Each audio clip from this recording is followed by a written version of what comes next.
Olá, queridos amigos, queridas amigas, estamos de volta. Estamos iniciando mais um estudo sobre o Livro dos Espíritos. Sejam muito bem-vindos. Gostaria de registrar aqui a alegria desse nosso encontro. Ficamos sempre muito felizes em saber que estamos unidos a tantas mentes, a tantos corações amigos que têm conosco compartilhado os estudos, compartilhado dos estudos deixados pelos espíritos superiores para nós, para que esses estudos sejam um guia seguro para a nossa existência terrena. Então, muito obrigado pela companhia em mais esse estudo. E vamos em frente, vamos ao estudo, né? Vamos ao Livro dos Espíritos. Continuamos a estudar a segunda parte do livro. Começaremos hoje o terceiro capítulo dessa segunda parte. Esse capítulo que tem o seguinte título: Da volta do espírito, extinta a vida corpórea, a vida espiritual. Portanto, esse é o tema deste terceiro capítulo, o espírito retornando ao plano espiritual quando termina a existência corpórea, quando termina a sua vida em um corpo. Bom, estudaremos hoje as questões que vão de 149 até 153, e essas questões compõem o seguinte item: a alma após a morte, sua individualidade, vida eterna. Eu vou convidar nesse momento os queridos amigos a nossa prece inicial, e aí a gente apresenta esse, esse título do capítulo 3 e os itens que o compõem, para a gente já poder começar o nosso estudo. Então vamos lá, vamos à nossa prece inicial. Nesse momento, vamos buscar a imagem mental de Jesus, como se o Cristo estivesse aqui bem pertinho de cada um de nós, porque de fato ele está nesse instante, compartilhando conosco da sua paz, da sua sabedoria, do seu amor, está nos protegendo, está trazendo para nós as boas intuições através também de nossos anjos da guarda que nos acompanham nos momentos de reflexão e de estudo, exatamente como é esse momento, nesse instante. Então, que todos nós, envoltos pela vontade de aprender, pela vontade de fazer o bem, estejamos na companhia do Cristo e renovados para o estudo e para a vida. Que assim seja. Muito bem. Então vamos lá para o nosso estudo. Estamos iniciando, portanto, como já o dissemos, né, esse capítulo 3. Nós temos aqui o título do capítulo, comecinho desse capítulo 3, capítulo curto, né? A gente vai estudar esse capítulo em 2 sábados, hoje e no próximo e no nosso próximo encontro. Então, da volta do espírito, extinta a vida corpórea, a vida espiritual. Hoje estudaremos esse item, a alma após a morte, sua individualidade, vida eterna. Então aqui a gente já tem a temática, né? O espírito retornando ao plano espiritual, mantendo a sua individualidade e vivendo no plano espiritual. No próximo sábado veremos separação da alma e do corpo, perturbação espiritual, o processo em si. E a gente está tendo uma visão geral nesse nosso primeiro estudo dessa parte do livro, e no estudo subsequente a gente vai aprofundar um pouco essa questão da separação entre alma e corpo e essa questão da perturbação espiritual, né? Esse momento da separação alma e corpo. Então, a gente pode rapidamente, como a gente sempre o faz, tendo apresentado assim o capítulo 3, relembrar que nós, nos estudos anteriores, estudávamos o complexo espírito-corpo, que corresponde ao estudo de o que eu sou quando estou encarnado. Então, o Espiritismo assim traz para nós uma nova visão sobre o que nós somos, e com isso muda a nossa posição intelectual mesmo, a nossa posição, a nossa visão, o nosso ponto de vista, como nós teremos assim o item no Evangelho segundo o Espiritismo, né? O nosso ponto de vista sobre aquilo que é a vida terrena. Nós temos que enxergar a vida sob agora o ponto de vista, sob a ótica de um espírito imortal que temporariamente reveste um corpo. Então, nós somos espiritualistas, nós privilegiamos aquilo que permanece, aquilo que é duradouro, aquilo que é imortal. Privilegiamos o espírito. Por isso, a discussão final no estudo anterior, que é, ou melhor, a discussão não, a análise final no estudo anterior, que é a análise do materialismo, mostrando como ele é pernicioso e nos levando às reflexões que fizemos, buscando fundamentar o nosso espiritualismo, vendo que o espiritualismo é algo cada vez mais necessário em nossos dias e tendo, conforme ali a afirmação de Allan Kardec, a ideia de que a doutrina espírita é o mais poderoso auxiliar da religião, porque traz o aspecto racional à religião. Bom, então agora, como ideia de continuidade, a gente pode pensar que, tudo bem, estudamos o complexo e agora começamos a estudar como esse complexo se desfaz. Nós vimos o espírito encarnar, estudamos, né, a relação espírito-corpo, portanto, o espírito encarnado, e agora estamos estudando a sequência da vida. Continuamos a estudar, portanto, os mecanismos da vida maior, que é a vida espiritual. O espírito, ora, vem à matéria e ora sai da matéria. Estudamos anteriormente ele encarnando, chegando à matéria, e agora estamos estudando ele saindo da matéria. Mecanismos da vida espiritual. Retorno agora à pátria espiritual. Movimento do Livro dos Espíritos que nós já movimento, né, das ideias do livro que a gente já estudou quando abrimos essa segunda parte. Ora, a encarnação, logo na sequência, o que ocorre com esse mecanismo da vida maior, a desencarnação, que é o que a gente vai ver agora. Então vamos lá, vamos passar rapidamente pelas questões para a gente ter aquela ideia geral do texto e depois a gente vai para os detalhes de cada questão, né? As questões 149 e 150, elas vão falar sobre o processo da morte, o processo da desencarnação e a permanência da individualidade. É isso que elas vão estudar, essas duas questões. Então, a alma após a morte e sua individualidade. O tema já aparece aqui nas duas questões primeiras, né, 149 e 150. As duas primeiras questões já expõem o tema para a gente de forma direta. A sequência do estudo, questões 151 e 152, vão aprofundar o estudo sobre a individualidade da alma após a morte do corpo. Então, opiniões sobre uma opinião, pelo menos, né, aqui na 151, sobre a individualidade da alma, e na sequência Kardec vai pedir a prova sobre a individualidade da alma pós-morte do corpo físico. E aí, a gente vai encerrar o nosso estudo depois com a questão de número 153, que vai falar sobre essa questão aqui, a vida eterna. Essa questão a gente vai abordar daqui a pouquinho, né? Quando a gente chegar aqui, essa expressão vida eterna a gente vai abordar quando chegarmos na questão, mas a gente pode pensar por enquanto que a questão aqui é relativamente simples. É o espírito vivendo no plano espiritual logo depois que ele deixa o corpo, que ele deixa o mundo corpóreo. Então, essa é a sequência do texto que a gente vai estudar hoje, né? Apresentação do tema, processo da desencarnação, permanência da individualidade, aprofundamento do tema da individualidade, a vida do lado de lá. Essa é a sequência das ideias que a gente vai estudar hoje. Então vamos lá, questões 149 e 150 para a gente já começar a aprofundar, a entender, a refletir sobre o texto do Livro dos Espíritos. Notemos que essas duas perguntas se dirigem à possibilidade de existência e o tipo de existência que nós temos pós-morte do corpo. Olha só, 149. O que acontece à alma no instante da morte? Então, é a possibilidade da existência. Ela continua existindo? A 150.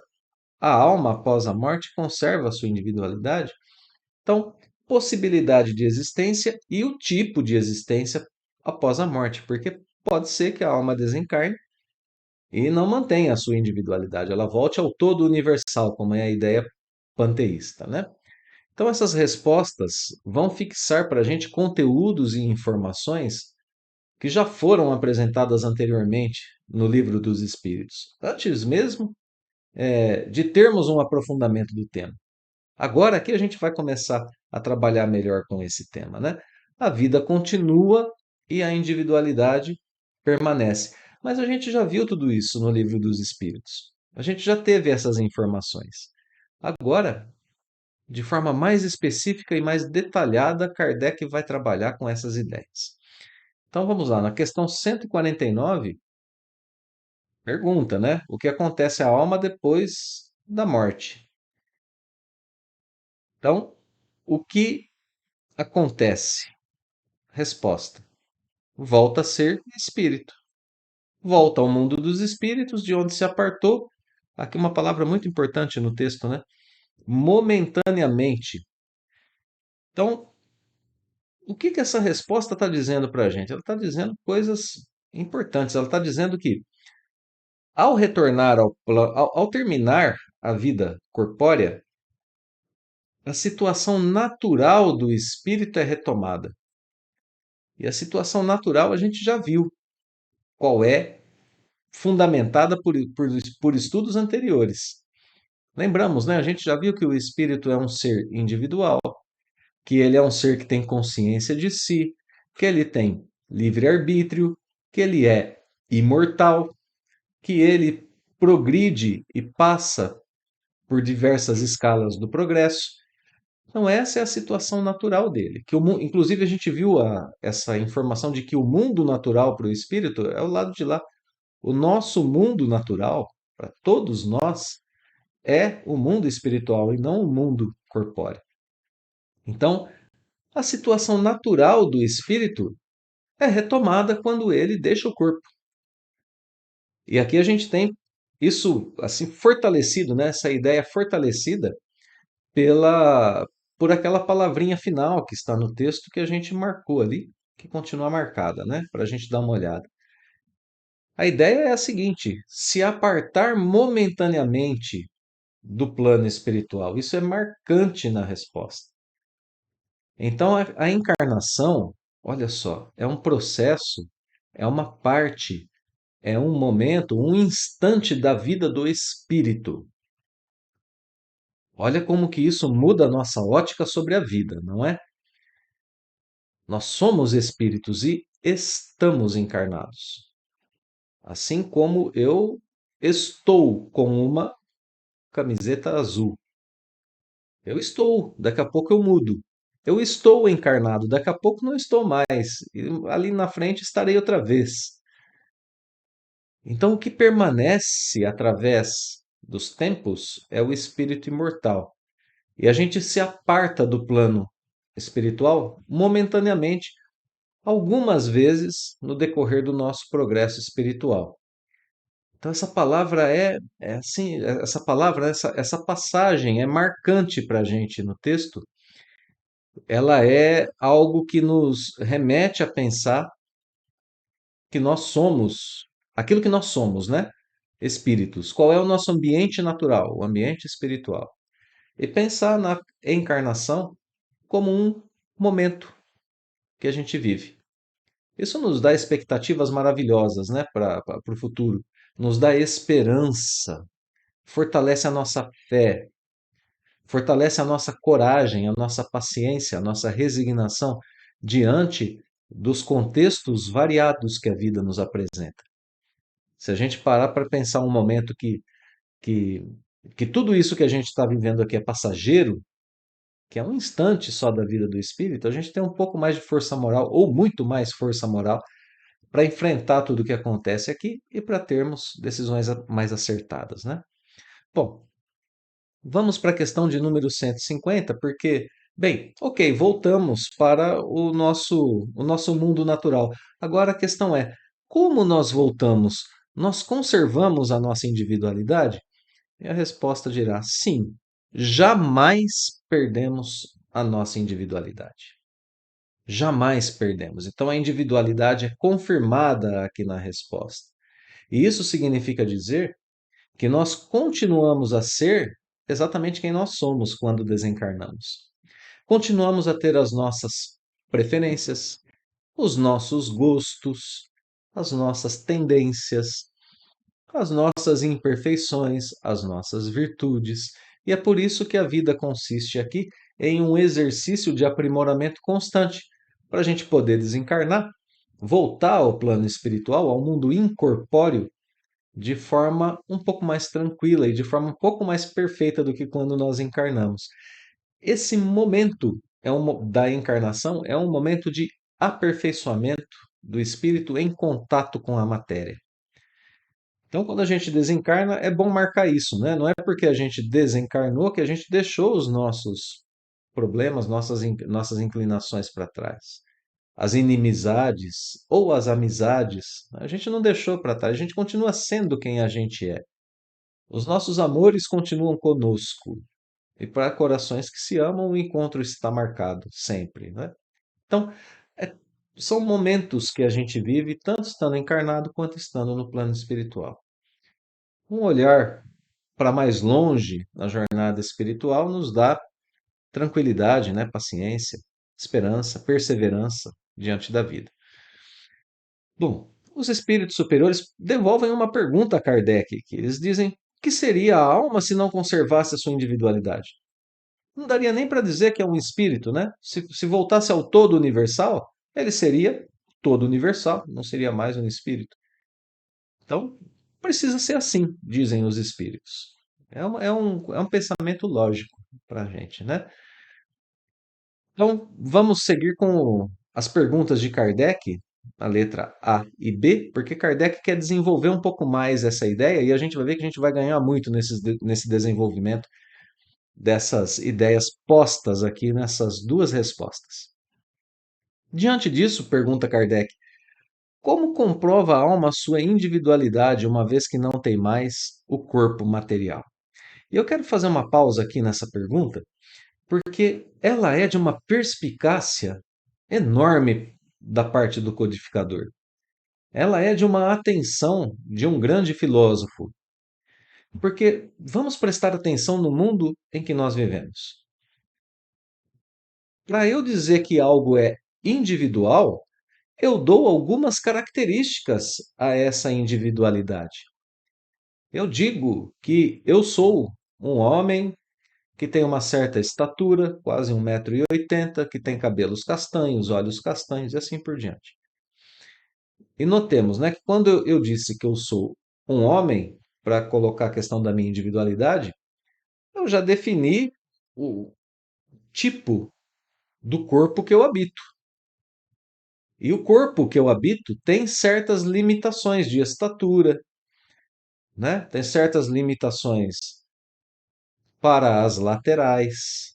A gente diz, né, brincando que a gente vive em crescimento, né, até certa idade, a gente cresce para cima e depois dessa certa idade a gente começa a abusar da alimentação e a crescer para as laterais, né? Então, brincadeiras à parte, a gente percebe que os corpos materiais são marcados pela sua presença espacial, comprimento, largura, profundidade, né? As três dimensões de uma vida corpórea. Isso marca a individualidade. As coisas individuais têm limites traçados pela sua existência corpórea. Bom, então Kardec está dizendo assim: olha, o espírito deixou de ter essa referência corpórea, ele não tem mais um corpo de tal altura, né, e com todas as características próprias de um corpo físico, da tridimensionalidade de um corpo material. Desculpando a redundância, não se fala corpo material, né? Bom, mas enfim, ele perdeu isso. Então, como é que ele agora ele é um ser que é imortal, que é essencialmente imaterial, e como que ele mantém a sua individualidade? Como que se comprova essa individualidade sem corpo? Olha que pergunta, né? Pergunta é excepcional. Ela dirige a nossa atenção para como que a gente vai fazer distinção de cada individualidade no plano espiritual.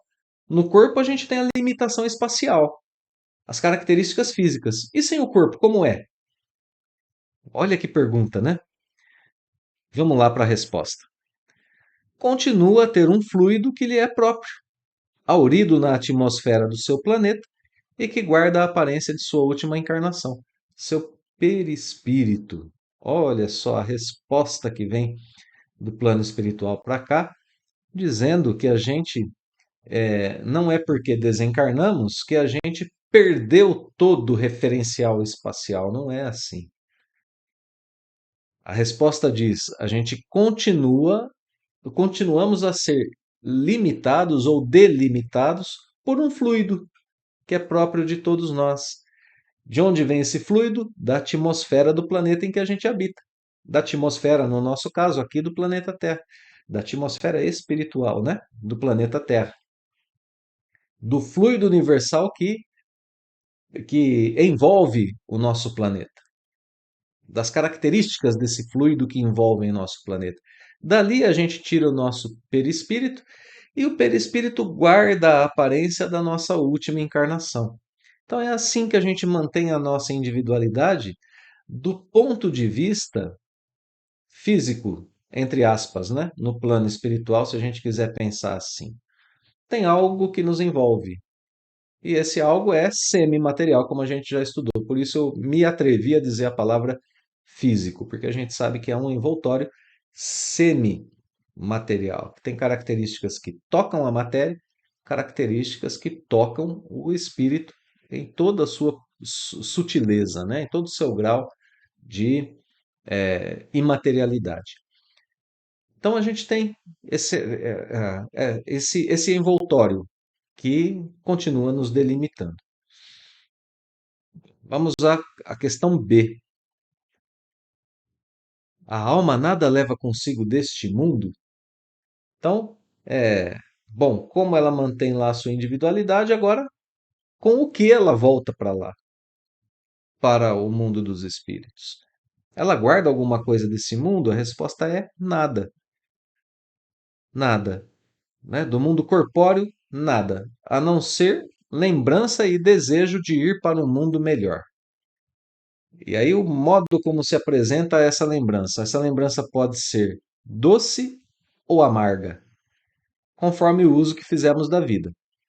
Quanto mais pura for, melhor compreenderá a futilidade do que deixa na terra. Quanto mais pura for a alma, né, melhor compreenderá a futilidade do que deixa na terra. Então, olha só, os espíritos nos ajudam a pensar alguma coisa sobre um ditado popular que a gente ouve com bastante frequência ainda nos dias de hoje, não é? Aquele que diz assim: desse mundo nada se leva. E Kardec faz justamente essa pergunta: a gente não leva nada mesmo desse mundo? Não, do mundo corpóreo não. O corpo físico permanece aqui.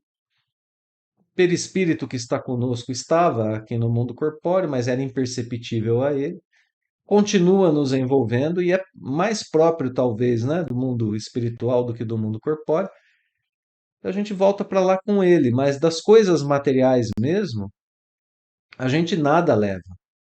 Voltamos sem coisa alguma da matéria, tudo vai ficar aqui. O que nós levamos daqui é uma lembrança e um desejo.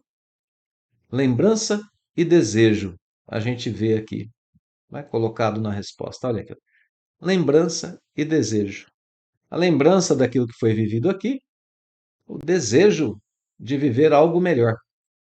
Agora, a lembrança, ela pode ser doce ou amarga conforme o uso que fizemos do nosso corpo, de nossas faculdades, de nossas potencialidades durante a encarnação. Quanto mais desapegado a gente tiver, menos amarga é essa lembrança. Menos envolta em egoísmo, em orgulho, em apego, em preocupações. O amargor ou a doçura dessa lembrança, portanto, a gente constrói no dia a dia. É assim mesmo que a gente tem que pensar. Não é? Nessa depuração que a gente falava e comentávamos agora há pouco, que temos que ter no nosso dia a dia. Por isso que essa questão de pensar o momento da morte é uma questão essencial para nós no nosso dia a dia. A gente sabe, né, que o tema da morte é um tema repleto de tabus, é um tema que sobre o qual poucos querem falar ou pensar. A gente vai vivendo a vida como se a gente jamais fosse deixá-la, a vida corpórea, né? Até porque o espírito tem em si essa essa intuição de que ele continuará vivendo. Mas a gente precisa ter essa clareza de que não continuaremos vivendo aqui na vida corpórea. E a gente precisa ter também essa atenção em desenvolver a nossa vida de modo a termos consciência do que o livro dos Espíritos está nos dizendo nesse momento. A morte é inevitável, a morte do corpo é inevitável. Outra coisa que é inevitável é a sequência da vida do espírito. Então, vejam que essas duas coisas sendo inevitáveis, elas trazem para a gente consequências que a gente não pesa muitas vezes na nossa encarnação. Isso quer dizer, por exemplo, que tudo aquilo que eu fizer de bem ou de mal na minha existência continuará ressoando na minha consciência depois da morte do corpo físico. Essa é uma consequência, assim, é, sem precedentes antes dos estudos espíritas. Por exemplo, antes a gente podia pensar em penas eternas, em recompensas eternas. A gente podia pensar na ideia panteísta de retornar ao todo. Então, ou a gente era imediatamente recompensado, sem sabermos exatamente que tipo de recompensa, né, para uma felicidade eterna por uma vida vivida ah, por pouco tempo na Terra, no caso de uma encarnação só, ou então as penas eternas, ou então os lugares de passagem, né, entre uma e outra situação, as ideias dos purgatórios, por exemplo. Então a gente tinha assim, uma consequência imediata, rápida, muitas vezes injusta, e que não falava a nossa consciência e muito menos a nossa razão. Agora, aqui não. Aqui a gente tem como consequências inevitáveis a morte do corpo e a sequência da vida, com a responsabilidade daquilo que a gente fez durante a vida terrena. E aí precisam entrar em nossa mente ideias que refaçam, né, a nossa jornada. Que é por isso que Joana de Ângeles diz que esse momento da morte, na sua obra O Homem Integral, esse momento da morte ressignifica a vida. Porque ao pensar a morte, a gente vai pensar como a gente está lidando com a nossa existência. Como estamos cuidando de nosso corpo, de nossas relações interpessoais? Como estamos cuidando de nós mesmos espiritualmente para o nosso progresso? Como estamos nos relacionando com o mundo? E como estaremos quando chegar esse momento da morte? Como estaremos? Estaremos com a consciência tranquila, com o pensamento puro, consciente, né, do que foi a nossa existência terrena? Envolta aqui sempre em grandes dificuldades, né? Inclusive, o Evangelho segundo o Espiritismo, no capítulo 3 tem um item que tem o título Destinação da Terra, Causa das Misérias Humanas. Nesse item, a gente vê que ali o planeta Terra é definido como sendo um subúrbio, né? Um hospital, uma penitenciária, um sítio, um campo malsão. A Terra é simultaneamente tudo isso, porque para alguns, né, depende do tipo de aprendizado, né? Para alguns ele é um hospital, para outros uma penitenciária, para outros simplesmente um campo malsão. Ela é tudo isso, dependendo das escolhas que o espírito fez e do que ele precisa viver aqui para sua educação. Bom, é, então a gente precisa entender que as aflições que a gente vive aqui na Terra têm um objetivo. Tem um objetivo.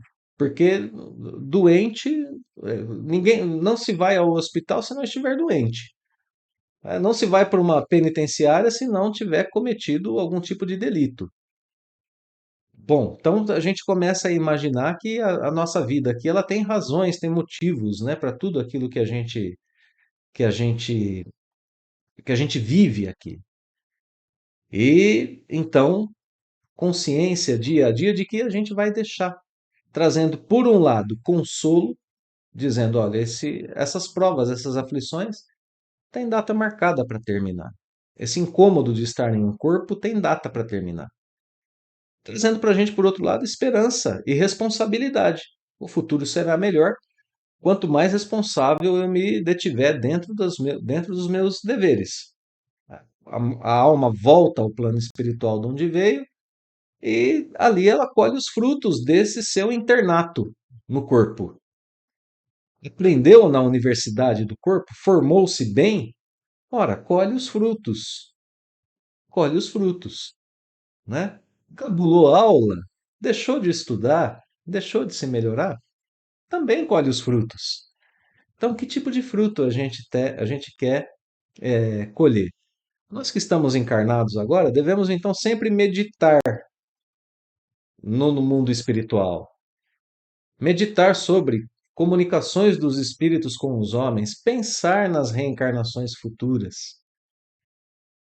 O estudo dessa filosofia espírita para nós, se a gente pensar sobre isso, se a gente refletir frequentemente sobre isso, abre para a gente novos conhecimentos, abre novas perspectivas, renova a nossa esperança, essa esperança que vai tomando de mansinho o nosso espírito, vai fazendo com que a gente seja mais efetivo em nossas ações, mais otimista em nossos pensamentos, renovando as nossas companhias espirituais, né?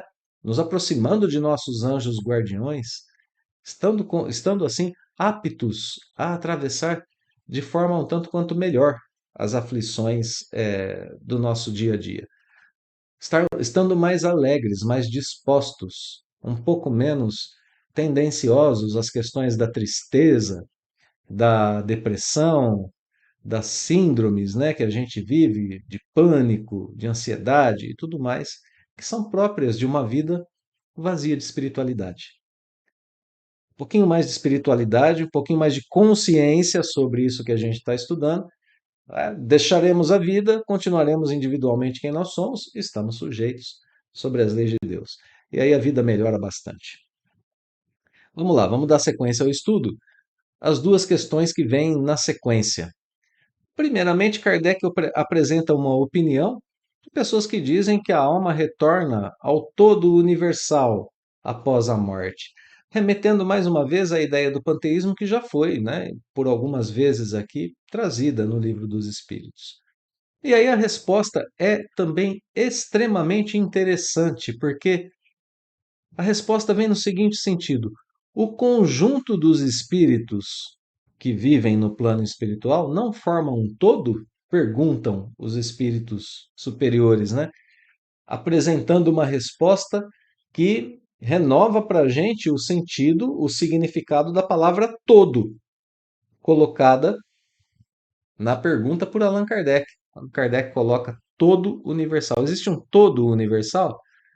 Bom, se a gente quer considerar um todo universal, a gente pode considerar esse todo universal como o conjunto dos espíritos que vivem no plano espiritual, sem pensarmos na ideia de se perder a individualidade, né? Esses espíritos não formam eles um mundo completo?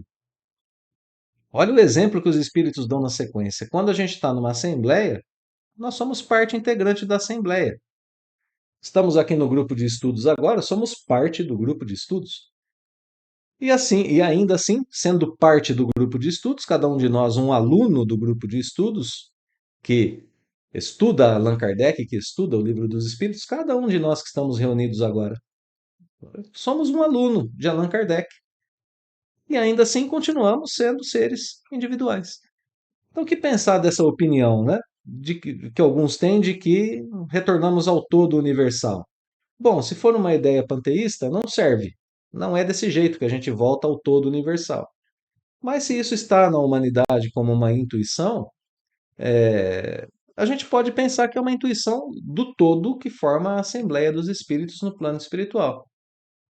Isso leva a pensar ao mesmo tempo a refutação do panteísmo e a existência de uma comunidade espiritual permanente, né, da qual nós fazemos parte. Questão 152. Essa questão também é muito curiosa. Que prova podemos ter da individualidade da alma após a morte? E agora, antes de ir para a resposta, eu quero fazer uma observação aqui, né? Kardec pede uma prova. E não é interessante a gente pensar que ele está pedindo uma prova da individualidade estando em contato com essas individualidades? Né? Bom, a pergunta pode parecer um pouco redundante, né? Pode parecer um pouco ingênua, mas notemos que ela não tem nada de redundante nem de ingênuo. Ao apresentar a pergunta se justifica aqui no texto, né? Pois ela é voltada ao conhecimento que precisa chegar a toda a humanidade. Claro que Kardec estava vivendo com as individualidades e sabia delas, mas ele precisa deixar registrado para nós que vamos estudar o livro. Né? Precisa estar aqui documentado, precisa estar registrado, precisa ter a argumentação dos espíritos superiores, né, para essa resposta. E vejam que a resposta eles dirigem justamente essa questão. Kardec pergunta como que a gente prova a individualidade do espírito após a morte, ou das almas, dos espíritos pós-morte do corpo. E a resposta vem nesses termos aí. Ué, você não está se comunicando com eles o tempo todo? Não tendes essa prova nas comunicações que recebeis? Então, é para despertar, meus amigos, em nós, a consciência do que está acontecendo, né, com Kardec nesse momento, para a gente lembrar que para o livro dos Espíritos nascer, ele nasce de comunicações. É essa lembrança que a gente tem que ter, é isso que tem que ser transmitido para a humanidade como um todo. Continua a resposta, né? Fica até um pouco engraçada, né, nesses termos que a gente está vendo aqui. Se não fosseis cegos, veríeis. Se não fosseis surdos, ouviríeis. Pois que muito a miúde uma voz vos fala, reveladora da existência de um ser que está fora de vós. Eu vou reler esse pedacinho final, porque ele é também espetacular. Se a gente não fosse cego, a gente veria, se não fôssemos surdos, nós ouviríamos. Isso remete à passagem de Jesus, né? Ter olhos de ver, ter ouvidos de ouvir, assim por diante. Remete a essa passagem. E remetendo a essa passagem aqui uma explicação, um ponto de vista, né, sobre essa passagem de Jesus, sobre essa fala de Jesus. Se a gente se a gente não fosse surdo, nós ouviríamos uma voz que nos fala e uma voz que é reveladora. O que ela revela? A existência de um ser que está fora de nós. Olha que resposta profunda essa. Ela começa assim em termos que parecem um pouco engraçados, né? Mas ela vem com um poder de explicação estarrecedor para a gente. Estarrecedor, se a gente entender o que está sendo dito aqui. A referência da individualidade, os espíritos estão procurando, estão dando para nós em dois pontos. O primeiro é o contato que a gente tem com o plano espiritual. Todos nós temos, sendo médiums ostensivos ou não. A gente vai estudar isso no Livro dos Espíritos um pouco mais adiante, essas relações mais íntimas. Mas já vimos um pouco delas anteriormente, né? Somos influenciados, já vimos isso. Somos influenciados desde que temos consciência por espíritos. Desde que a nossa consciência desabrocha, recebemos influências. A gente vai ver um pouquinho mais adiante quanto que isso é profundo em nossos estudos. Então, um primeiro referencial da individualidade é esse. A primeira prova é essa. Que a gente pode conquistar ou não, de acordo com a atenção que a gente preste em nossos pensamentos, principalmente. Mas a segunda é que é estarrecedora. Porque estão dizendo que a gente ouve uma voz que nos fala e que revela um ser que não é corpóreo. Que somos nós mesmos. Uma voz íntima, é essa voz que eles se referem. Uma voz íntima. A referência ao nosso íntimo, ao nosso pensamento. E isso é irrefutável. Tem algo que vive em mim que não é próprio da matéria. Eu tenho um mundo interno que está em meus pensamentos e em minhas emoções. Eu vivo muito mais esse mundo de pensamentos e emoções do que o mundo sensível externo. É isso que Jesus dizia, não ter ouvidos e olhos. Claro, né, nessa interpretação que a gente está vendo aqui, não significa ouvidos e olhos físicos, mas ouvidos e olhos para as percepções espirituais, inclusive do próprio íntimo em movimento o tempo todo.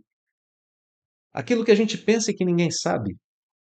Aquilo que a gente pensa e que a gente não concorda com o pensamento que a gente tem. A gente pensa que faz a gente refletir naquilo que a gente está pensando. Essa resposta é estarrecedora. A prova da individualidade da alma está em nós, se a gente prestar atenção. Né? Conhecimento que a gente tem sobre nós mesmos, naquilo que somos em essência. Impressionante a capacidade do ensino dos espíritos superiores nessa questão.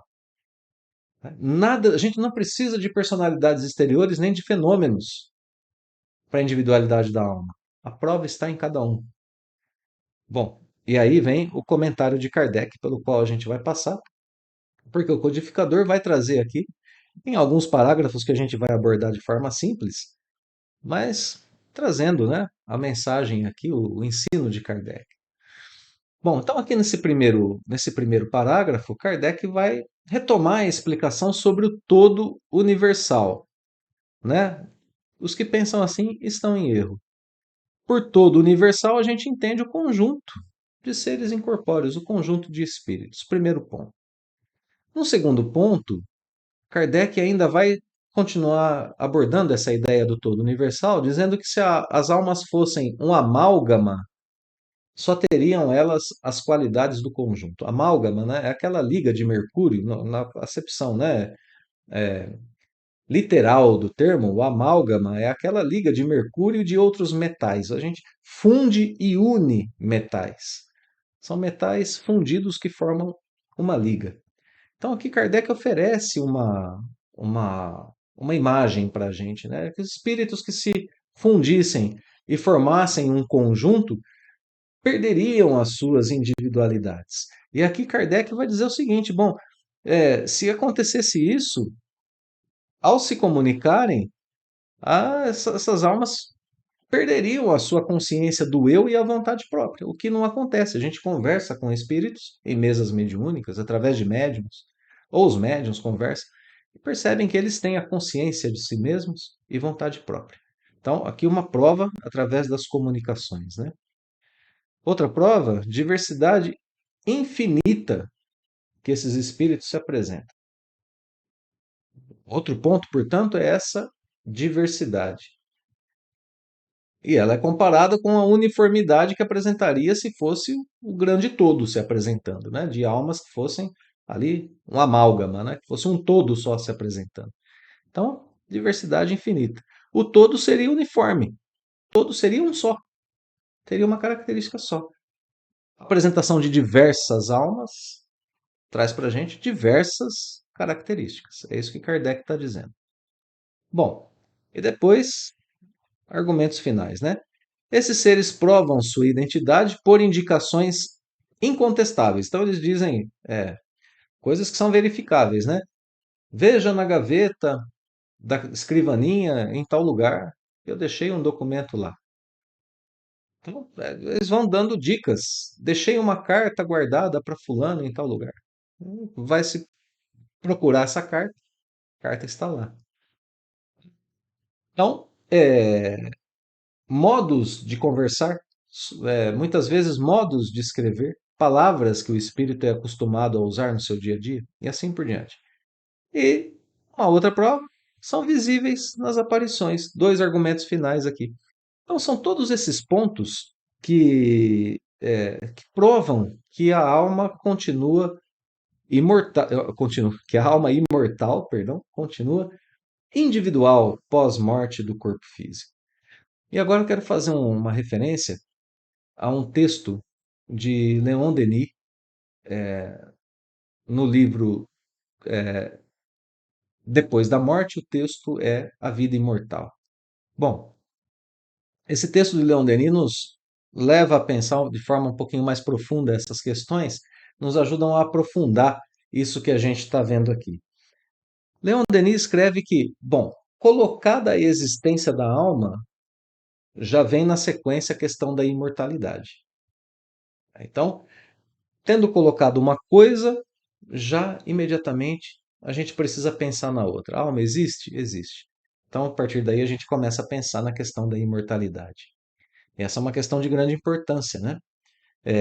Porque a imortalidade, como a gente viu agora há pouco, apresenta uma fundamentação muito, mas muito boa para as leis morais. Então, aqui, a imortalidade da alma justifica para a gente, nos incentiva a vivermos o aspecto moral da existência, justamente por causa de tudo isso que a gente viu agora há pouco. Porque inevitável é a morte do corpo, e inevitável também são as consequências para o espírito da vida que ele viveu aqui enquanto encarnado.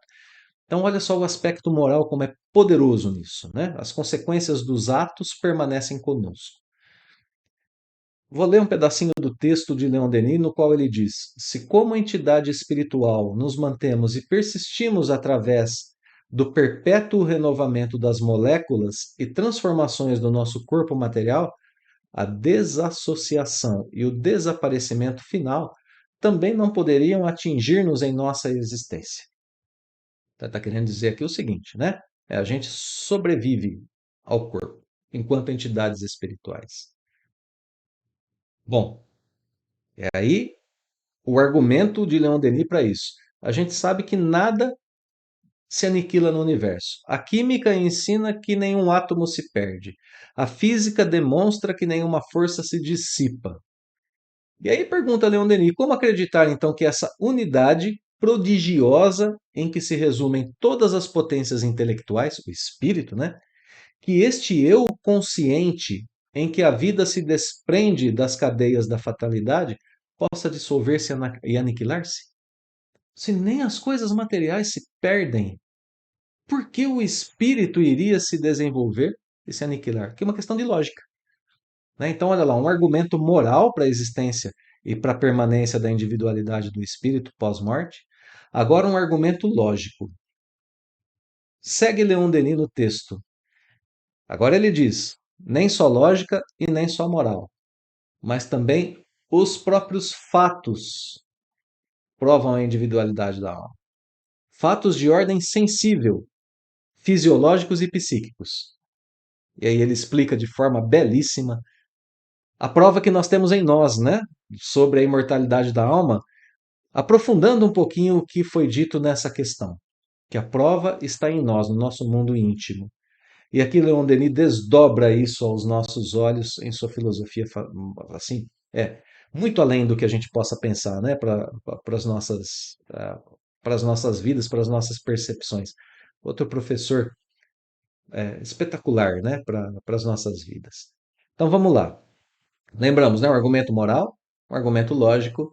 Agora esse argumento que vai fazer a gente pensar em nossa individualidade, no nosso mundo íntimo. Vamos lá. Se a morte fosse a última palavra de todas as coisas, se os nossos destinos se limitassem a esta vida fugitiva, que é a vida terrena, né? Teríamos aspirações para um estado melhor de que nada na Terra, nada do que a matéria pode dar-nos a ideia?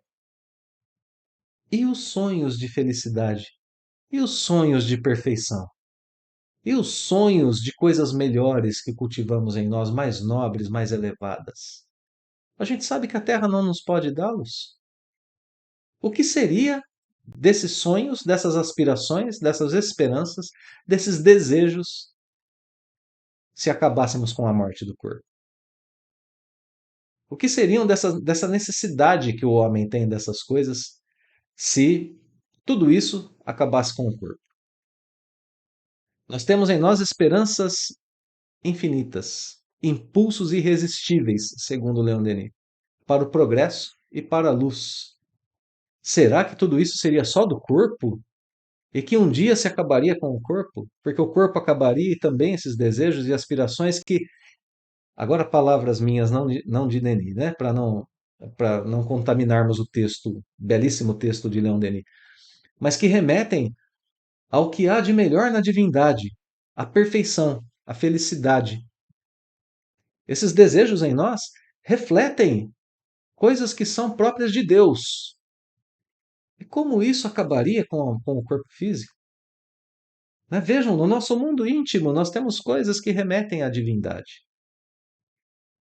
Essa vida terrestre aqui, tão curta, tão passageira, tão efêmera, e ainda assim, seres que vivem nela, que têm essa luz íntima, que têm esse poder íntimo de construções espetaculares para si mesmos e para aqueles que os cercam, de demonstrações de profundo amor, de profundo desapego, de extrema fraternidade, de poder de espiritualidade, uns entrelaçando a vida dos outros, todos desejando no seu íntimo coisas melhores do que as coisas que vivem hoje.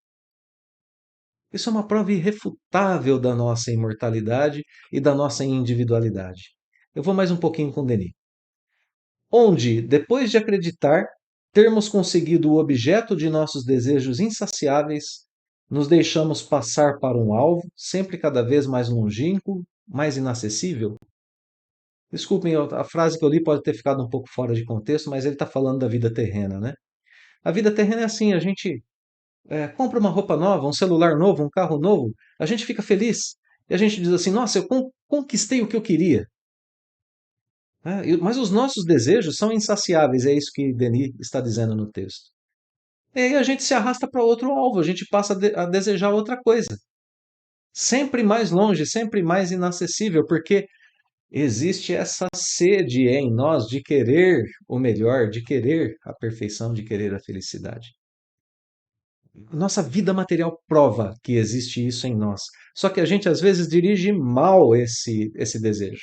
A gente dirige esse desejo às coisas materiais, às coisas corpóreas, sem nos darmos conta de que ele precisa se dirigir à conquista verdadeira, à conquista real, às conquistas reais, né, que são do espírito. E aí então a vida muda. Aí então tudo parece fazer mais sentido. E a gente tem então essa tranquilidade de estarmos voltados àquilo que realmente precisamos estar.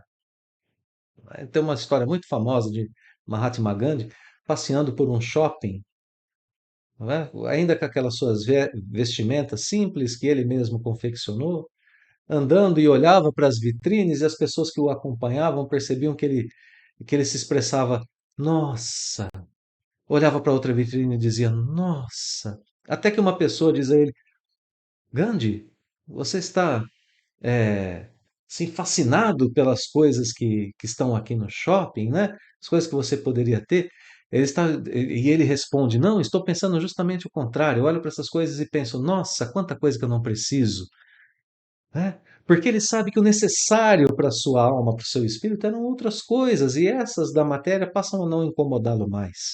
E ele vive a vida que vive, né? Essa que a gente conhece muito bem de um espírito de uma grande alma, né? Mahatma, uma grande alma, a orientar o seu povo, a conseguir a libertação do seu povo de modo pacífico, sem levantar armas, sem levantar mãos, sem nenhum tipo de agressão, de violência. Consegue tudo pelas vias do espírito, pelos desejos nobres do espírito. Eu vou terminar, vou encerrar esse longo parêntese que eu fiz a respeito dessa questão 152 com o trechinho final de Leon Denis, mais um trechinho só de Leon Denis sobre essas palavras. Né? A persistência que temos em perseguir, apesar das decepções, um ideal que não é deste mundo, uma felicidade que nos foge sempre, é uma indicação firme de que há mais alguma coisa além da vida presente. A natureza não poderia dar ao ser aspirações, esperanças irrealizáveis.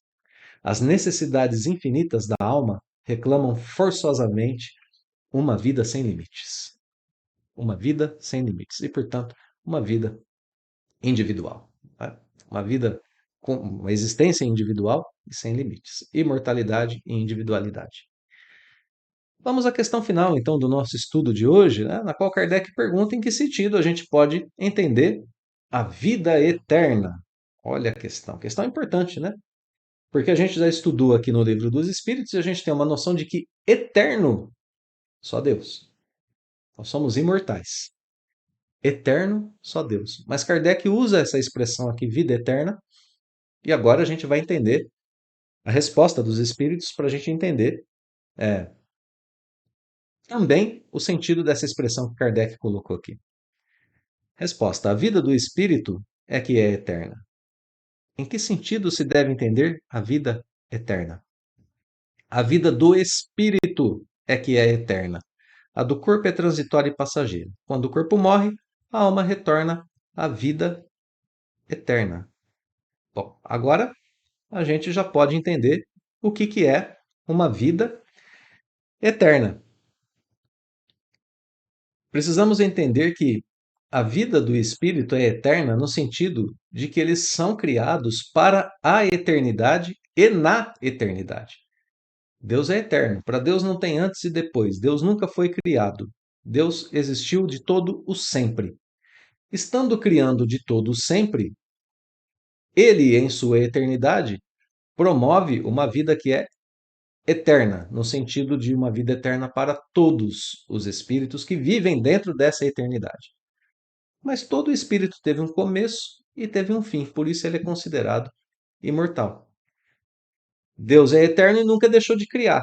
Então, eterna no sentido da criação dos espíritos, enquanto comunidade espiritual. Comunidade espiritual existe desde que Deus começou a criar. Quando Deus começou a criar? Não tem quando, é sempre. Deus sempre criou, por isso a gente pode pensar em vida eterna. A partir do momento que fomos criados, não deixamos mais de existir. Individualmente falando, somos imortais, mas vivemos uma vida que não tem, para a qual nós não podemos estabelecer começo e nem fim, que é a vida espiritual. Nesse sentido, pode ser considerada a vida eterna. No sentido individual, a gente precisa considerar a imortalidade, que a gente teve um começo, embora não saibamos quando foi. E para o sentido da comunidade de espíritos, então a vida eterna. Sem problema nenhum de entendimento, sem problema nenhum de desenvolvimento de vocabulário aqui nessa passagem. Ok? 153A. Olha Kardec, né? Percebendo a, a ideia, né, da vida em seu aspecto mais profundo e perguntando se não seria mais correto chamar de vida eterna a vida dos espíritos puros. Olha só. Daqueles que, tendo atingido a perfeição, não estão mais sujeitos a viver nenhum tipo de prova. Então, Kardec tenta relacionar a ausência das provas, das aflições, né? A ausência das expiações, com aquilo que se pode chamar de vida eterna, de verdade. Vamos ver a resposta dos espíritos. Essa é, na verdade, a felicidade eterna, mas isso constitui uma questão de palavras. Pode chamar como quiser, né? Dizem eles, contanto que vos entendais. De novo aparece essa questão aqui, contanto que vos entendais. Porque um dos objetivos, ou o objetivo da doutrina, um dos objetivos, vamos deixar assim, melhor dizendo, né? Um dos objetivos principais da filosofia espiritualista, da doutrina espírita, é fazer com que os homens descubram o plano espiritual, entendam o plano espiritual e passem a viver em função dele. Então, por isso, mais uma vez, pode chamar como quiser, mas se entendam com aquilo que vocês estão dizendo. A vida de um espírito que já alcançou a perfeição corresponde à felicidade eterna, como ele não retrograda, como ele não retrocede, sua felicidade não tem fim mais. Então, a vida de um espírito superior, de um espírito puro, é uma vida de felicidade eterna. Então não confundamos isso com outras coisas, estão dizendo os espíritos, né? Estão dizendo para a gente, olha, qualquer espírito, em qualquer grau evolutivo, qualquer grau de progresso, ele está vivo, ele vive. E em sua vida, ele tem o objetivo de aprender até conquistar a felicidade eterna. Mas ele já vive a vida imortal. Já vive. Então é uma questão apenas de palavras, eles dizem, né? Para a gente se entender, para a gente entender que, sim, a gente vai desencarnar, a vida do espírito é eterna, no sentido em que a gente acabou de ver, e que a gente continua vivendo a individualidade que nós construímos em nós no nosso dia a dia. Bom, eu vou citar agora, para a gente encerrar o nosso estudo de hoje, o espírito Miramês, nos orientando da seguinte forma, em comentário a essa questão de número 153, né? Nos orientando da seguinte forma: nós podemos estudar a nós mesmos todos os dias, e isso é dever de todos os encarnados e desencarnados. No entanto, conhecer com mais profundidade a alma depende de maturidade. Essa vem gradativamente, desamarrando os laços do saber para que a consciência se ilumine e o coração abra as portas do entendimento. Todos os espíritos têm vida eterna. Basta que possamos conquistar a felicidade eterna, que é aquele estágio de consciência imperturbável da alma. E aqui a gente vai terminar o nosso estudo lembrando de Jesus, lembrando do nosso mestre maior, aquela alma inabalável por já ter conquistado essa esfera de felicidade eterna em suas construções através dos séculos, dos milênios, né? Já espírito puro, a nos presentear com sua presença. Em sua consciência plena de si mesmo e de sua ligação inquebrável com Deus, a ponto, né, de estar prestes a ser entregue por Judas no Jardim das Oliveiras e, mesmo assim, estar em posição de quem ensina. Tentado por doutores da lei, preso, torturado, crucificado, sem nenhum tipo de hesitação diante das mais rudes experiências, diante dos mais cruéis perseguidores, dos mais atrozes daqueles que o combatiam. Para esse espírito, para Jesus, não haviam mais provas. E volto ao momento do Jardim das Oliveiras, no qual, diante do momento da prisão e do discípulo que o beijara no rosto, ele aproveita um instante para aprendizado de todos, dizendo a Judas: a que vieste, amigo? A que vieste, enquanto meu apóstolo? A que vieste a essa existência? A que vieste diante da doutrina que ensino? A que vieste acompanhado das pessoas com as quais está? Momento de reflexão íntima, profunda para Judas. A que vieste? A pergunta que serve para nós em nossa existência cotidiana, diante de qualquer situação. A que viemos? O que estamos fazendo da nossa vida? O que estamos fazendo diante do Cristo e de sua doutrina? Mas ele não para por aí, porque ao desembainhar a sua espada, outro apóstolo fere um soldado romano. Então Jesus restitui a saúde ao soldado ferido e orienta o apóstolo: não viva assim pela espada, pela violência. Vivendo pela espada, a espada de outro te ferirá. Vivendo pela violência, será violentado. Não viva assim. E orienta em geral, todas as pessoas dizendo, né? Porque todos o ouviam naquele momento, todos os que estavam ali o ouviam, dizendo: se eu quisesse, poderia contar com legiões de anjos que viriam ao meu socorro. Então ele sabia que aquele momento era um momento crucial para a humanidade, que ele precisava viver aquele momento não por prova para ele, não por expiação, não por estar em um planeta que tem as características de um hospital ou aquelas características de uma universidade, de um educandário, como nós vimos. Não. Esse planeta nada mais tinha a ensinar para Jesus. Ele se entrega às circunstâncias porque essa era a vontade de Deus e porque Jesus sabia que esse era o caminho que levaria a sua mensagem a perdurar, a perseverar, a ecoar pelos corações humanos através dos milênios sem jamais ser esquecida. Ele faz isso para o bem de todos, por saber que, assim como ele, nós, seus irmãos menores, somos espíritos imortais e permaneceremos individuais através de toda a imortalidade da alma. Por saber que a diferença entre nós e ele está na consciência disso, né? E na vivência que se tem disso, no progresso que decorre disso. Por saber que um dia seremos tão felizes quanto ele já era aquela época em que veio ao planeta Terra, tão feliz quanto ele é hoje, e estaremos no patamar de espíritos puros, tão céleres, tão rapidamente quanto nós pudermos entender o nosso papel real aqui na Terra.